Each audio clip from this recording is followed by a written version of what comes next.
You've heard them. Politicians, economists, executives, all saying the same thing. The economy is recovering. Recovering to what? To its normal state of constant growth. In the next 5 minutes, we're going to see why they're wrong, why economic growth is effectively over, and what that means for the economy, for you, and for your family. It started a couple of centuries ago. There had been economic expansion before, but it was slow and cyclical. Empires rose and fell. But with the Industrial Revolution, rapid growth became normal. Economists tell us this was because of innovation, division of labor, increased trade. But it was mostly a result of cheap energy. It takes energy to do things, and with cheap coal and oil, people could suddenly do more than ever. First coal and then oil sped up trade by fueling our prized inventions. Railroads, automobiles, and airplanes. Economists assumed that growth could go on forever. It was an absurd notion. Nobody stopped to think that all this industrial growth was happening on a small planet with only so much oil and soil, only so many forests and fish. We were growing on borrowed time. But we all got hooked on growth. Rising GDP numbers became our main measure of success. More, bigger, and faster meant better. The first warning sign came in the 1970s. A team of scientists programmed a computer with data about population growth, rising consumption, and resource depletion. Their conclusion: there are limits to growth. Mainstream economists attacked those findings using nasty rhetorical tricks, but 40 years later, the same conclusion holds.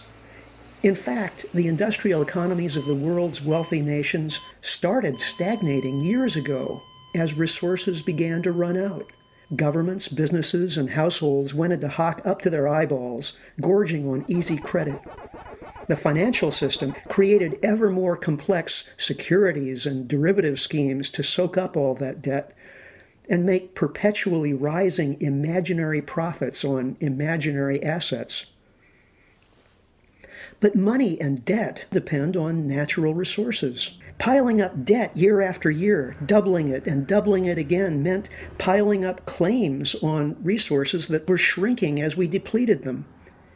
It was a pyramid scheme, the mother of all bubbles.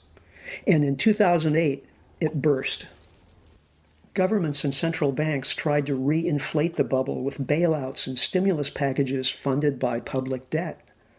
But there are practical limits to debt, and we're hitting them. There are practical limits to energy sources, and we're hitting them. There are real limits to the planet's ability to absorb our wastes and industrial accidents, and we've hit those too.